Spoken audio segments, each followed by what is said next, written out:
Hi friends, welcome to my channel. இன்றைக்கி மிளகா சட்னி எப்படி அரைக்கிறதுன்னு பார்க்கலாம் வாங்க. இது பார்த்திங்கன்னா தோசை, இட்லி, பணியாரம், கோதுமை தோசைக்கெல்லாம் சூப்பராக இருக்கும். இப்போது கடாய் அடுப்பில் வச்சுக்கலாம். கடாய் சூடானதும் இதில் நம்ம எண்ணெயெல்லாம் எதுவும் சேர்க்க வேண்டாம். 4 வரமிளகாய் எடுத்திருக்கேன். இது காரமான வரமிளகாய்ங்கிறதுனால 4 எடுத்திருக்கேன். நீங்கள் உங்களுக்கு இன்னி காரம் கொஞ்சம் சேர்த்து வேணும்னா நீங்கள் இன்னி 2 வரமிளகாய் சேர்த்து போட்டுக்கோங்க. இப்போ எண்ணெயெல்லாம் எதுவும் ஊற்றாமல் வரமிளகாயை நல்லா வறுத்தெடுத்துக்கலாம். வரமிளகா வறுபட்டு நல்லா ஒரு மணம் வரும், அந்தளவுக்கு வறுத்து எடுத்துடலாம். பாருங்கள், நல்லா செவந்து வந்துருச்சு. இந்த அளவுக்கு வறுபட்டால் போதும். இப்போ அடுப்பை ஆஃப் பண்ணிடலாம். அடுப்பை ஆஃப் பண்ணிவிட்டு ஒரு பெரிய வெங்காயத்தை கட் பண்ணி எடுத்துக்கலாம். கட் பண்ணி எடுத்து மிக்ஸி ஜாரில் சேர்த்துக்கலாம். நீங்கள் சின்ன வெங்காயம் சேர்த்துறதுனால சேர்த்துக்கலாம். சின்ன வெங்காயத்தை விட பெரிய வெங்காயம் டேஸ்ட்டு சூப்பராக இருக்கும். அதனால் நான் பெரிய வெங்காயம் எடுத்திருக்கேன்.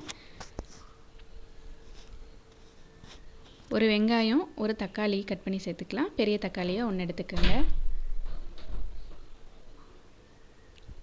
இதில் 4 வரமிளகா நம்ம வறுத்து வச்சோம் பாருங்கள், அதையும் சேர்த்துக்கலாம். தேவையான அளவு உப்பு சேர்த்துட்டு இதையே நல்லா நைஸாக அரைச்சி எடுத்துகிட்டு வந்துடலாம். அவ்வளோதான், சட்னி சூப்பராக ரெடி ஆயிருச்சு பாருங்கள். அரைச்சி எடுத்துகிட்டு வந்தாச்சு. இதுக்கு தாளிக்கிறதுக்கு கடாய் அடுப்பில் வச்சு சூடு பண்ணிவிட்டு 1 ஸ்பூன் அளவு எண்ணெய் ஊற்றிக்கலாம். கடுகு, உளுந்து பருப்பு போட்டு தாளிச்சிடலாம். கடுகு கொஞ்சம் போட்டாச்சு.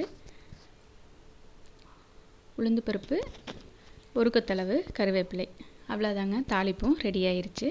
இப்போ அரைச்சி வச்சுருக்க சட்னியில் இந்த தாளிப்பு எடுத்து கொட்டிடலாம். சூப்பரான மிளகா சட்னி ரெடி ஆயிருச்சுங்க. வீடியோ பிடிச்சா லைக் பண்ணுங்கள், ஷேர் பண்ணுங்கள், கமெண்ட் பண்ணுங்கள். மறக்காமல் நம்ம சேனலை சப்ஸ்கிரைப் பண்ணிக்கோங்க.